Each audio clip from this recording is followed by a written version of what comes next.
Hi everyone, today's video is about why I think Sri Lankan students are extremely screwed, and hopefully I can also cover how I try to unscrew myself every single day.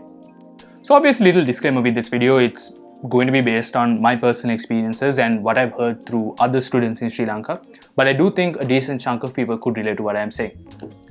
The first reason why I think we are royally screwed is because we have been forced to follow a system of unquestioned obedience ever since we were little kids. So basically, ever since we were like small, we have been told that things are being done a certain way, and that questioning this or going in a different direction and taking a different direction to life in general would mean that you are an absolute failure. For example, in my school, there's this dude called the chief visionary officer or the director of the school, and this dude just kept on saying that if you disagree with the teacher, it means that you're disrespectful. If you critique the management, it means that you are not grateful. And if you express any inconvenience in your life at all, it means that you're a spoiled little brat. Now, the dangerous part about these ideas and this kind of like leading with fear kind of system that Sri Lanka follows sometimes, especially in international schools, is that we are creating conformists, people who don't question things, people who don't go out of the way to wonder why things are the way they are and how things can be improved. It was surprising for me when I came to McGill, in the sense that it was just surprising to me that people handle things in such a respectful and professional way. Because if students disagree with professors, they went out of the way and they make these petitions and they create cases and they forward their concerns to professors. And everything is handled in such a professional way with literally zero angst. Like professors who are extremely qualified in their fields, they have PhDs from places like Harvard and Princeton. They are humble enough to believe that there is always room for improvement and they try their best to cater to their students. But if someone ever just brings any form of criticism up or any form of improvement up in Sri Lanka, they're literally shut down. And it's so counterintuitive to me, because if someone thinks about how a class can be improved, it means that they actually care about the subject and the way things are being done. But in Sri Lanka, if you are at all different to the average kid or the kid that is obedient and follows rules at this specific degree, you're literally shut down and you're told to be silent, and people basically threaten to kind of kick you out of their respective institutions. So just think about that. Like, if you're ever different and if you ever like care about these classes, like these 40-year-old teachers, they find a way to get their ego hurt by this entire process and take this personally. It's just super sad that we cannot create leaders in this country, like efficient leaders in this country at a larger scale, because they're constantly being shut down by people who have authority.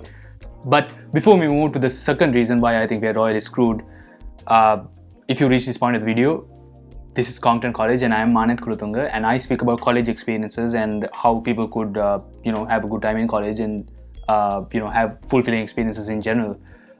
So if you like content related to that, please hit the subscribe button. I really appreciate it, since I am a small channel trying to grow. The second reason why I think Sri Lankan students are screwed is because we have lost the love for learning and creativity at an extremely young age.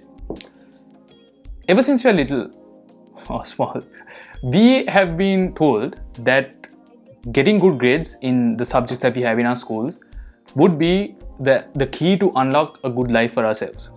And since this is drilled into our minds for a very long time, we actually believe that. And society in general just values your A-level results. Your parents, at least some of the parents or most of the parents that I've heard or listened to rather, they consider their kids' A-level results as a badge of honor and a measure of how good they are as a parent. So it is absolutely messed up for the kid that's going through it, because we only have a limited amount of subjects to kind of dabble with, and not everyone has an equal platform to express their passion and get involved and get immersed in their passion. Because see, if you're good with like the standard Asian subjects like math, physics, bio, whatever, like you're set, like you're fine, and you have a chance to actually like make a living for yourself and do something that you at least relatively like. But for someone who doesn't have any interest in the subjects that their school offers, they're basically essentially like, I have friends who failed their A-level examinations, but they're better than me at a million different things. Like, I am genuinely inspired by their work, but they don't get the same credit or the same platform or the same respect, essentially, in their respective society. And I do not think that is in any way fair, because it generally essentially just breaks everyone's spirit. Anyone who is different in any way, like I mentioned before, that they are cut down once again in a different manner. So I'm just thoroughly disappointed in the way things are being perceived over there. It's an entire system of people just giving shit to students who don't conform or follow the general subject patterns and the general subject curriculums that are being set by these schools. It's absolutely unfortunate, and we are literally killing people's dreams, and I just can't stand seeing it. The third reason is that we are forced to be afraid to make mistakes. The problem is that you aren't given any space to make any form of mistake. You're not given space to grow. You're not given space to mess up and think about why you messed up, and because you're expected to be perfect and spot on with every single thing you do with your life, because if not, you're dropping off and you're not living up to expectations. And we are essentially just forced to cater to a bunch of people that we don't care about throughout our lives, just in the name of maintaining a good reputation. And I just realized that this affects my work and the way I go about university and my internships, because my manager in my last internships, like he was always happy with my work. Like, he was always very, like, he always obviously took me back to the team and whatnot. But one thing that he pointed out was that he realized that I was always perpetually afraid of making mistakes. Like, I was always afraid of pushing code and breaking the code base all the time, because I felt like it says a lot of things about me. And I realized that the reason why I feel that way is because in Sri Lanka, if you make any form of mistake, whatever the mistake is, it basically essentially equates to the end of your life and the end of your professional success.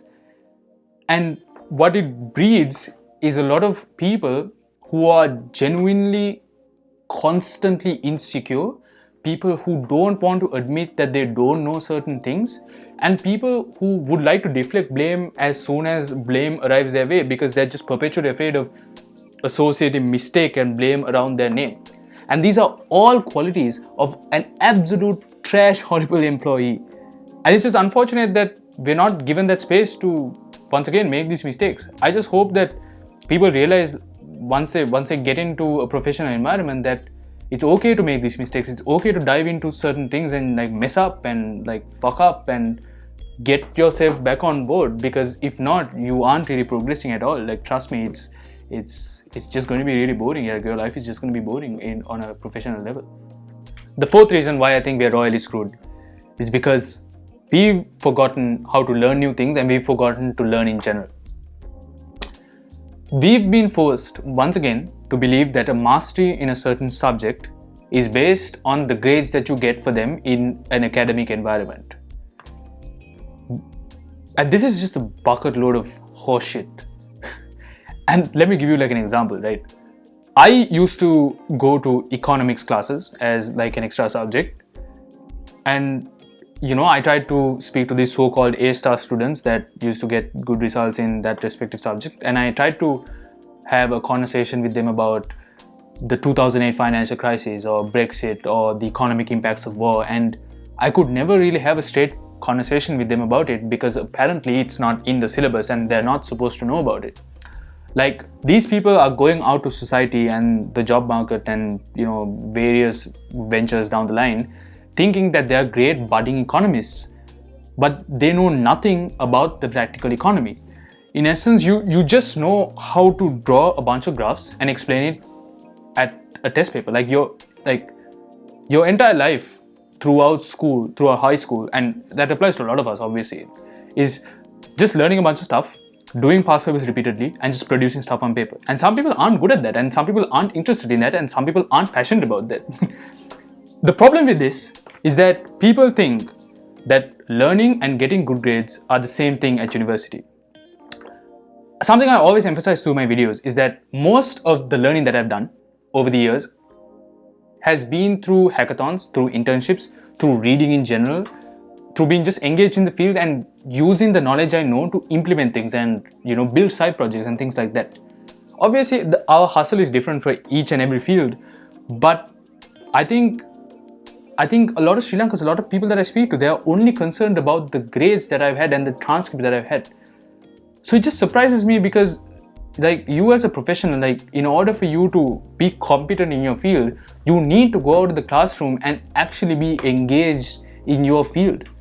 A lot of people think that it is sufficient to just do well in your classroom and be as equal to everyone else, and people actually firmly believe that, and they actually place value to that. So you're never gonna learn how to grab new skills and explore your other interests or know what your creative interests are. Like I mentioned before, you're essentially just chained to the rhythm, just like what Katy Perry mentioned, and you believe that that's fine and that's enough and that you should be content with it, because in essence, by establishing these high expectations for academics, like what Sri Lanka does, you have been given a ceiling that this is what is expected from you, so you don't know how to push above it, and it's absolutely unfortunate. And people don't know how to push through the space, and I see this very often, and I'm just very disappointed. The fifth reason why I think we're royally screwed is because we never truly find ourselves, and we are going to find what society wants us to be, or maybe even the complete opposite of it. We are essentially never going to be the genuine version of ourselves. At least a lot of us are going to experience that, because we just don't have a choice. I don't know, and I see a lot of conversation about people blaming people who go abroad about brain drain and things like that, but I don't know if it's fair criticism, because for a lot of us, for me, for example, I really just wanted to step away from that country and find out what I actually value from my life and my career. Like, I wanted to stay in a place where I'm not affected by this herd mentality where people are trying to do the same thing and people are going about life in a certain way. Like, I just didn't want to be in that environment, and it really worked out very well for me, where I'm at peace with at least a lot of my thoughts. But even if I do think I am, a lot of these pre-existing ideas have been drilled into our brains for 18 years. Like, at the end of the day, at some point or at some level, we all want the same things. We all try to be a certain way on a very abstract level, and we try to chase very arbitrary, abstract goals at the end of the day, and we never really find out where we want to place ourselves. So that's what I'm trying my best to kind of solve down the line, to kind of hopefully provide an educational solution for students down the line to just explore their own thoughts and just like be themselves. I think Sri Lankan students deserve their freedom, and I think students everywhere, who's experiencing it, they do deserve their freedom. And I don't think I really gave people a solution through this video, but I think part of the way in which you discover yourself in this journey through college and things of that nature is to understand what you missed in the previous years and what you can identify, what you can control to get out of situations that you don't deserve to be in. So I just hope that this video provided a platform for people to kind of think about these things and think about why they've been screwed over, and that they do deserve more through life, and that if you ever felt like things were unfair, that your feelings are very valid, and that you can, and that you should do something about it if you can. But yeah, that's basically the end of this video, and I hope that it's been a relatable journey through like these few minutes. And yeah, and if you ever need to reach out to about how you're feeling about this, just definitely let me know, because I'm interested to hear your thoughts too. But yeah, thank you, and I'll see you on the next video of Content College. Subscribe if you liked.